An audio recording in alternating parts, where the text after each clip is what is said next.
নাম হলেন আব্দুল হাই চৌধুরী, মাওলানা আব্দুল হাই। আমাদের জেলায় তাকে এক নামে সবাই চিনে, মাওলানা আব্দুল হাই। মাওলানা আব্দুল হাই সাহেব ডাক দিয়ে বলতেছে, বাদন রে আমার দিকে একটু আসো।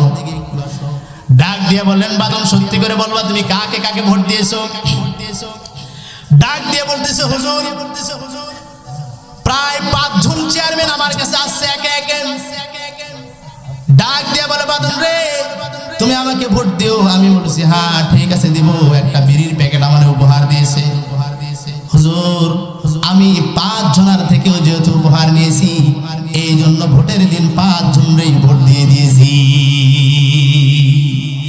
ভাইরা আমার, আজকে আমার সোনার বাংলাদেশে নেতা আছে, কিন্তু উমরের মতো নেতা বাংলাদেশে পাওয়া বড় অসম্ভব।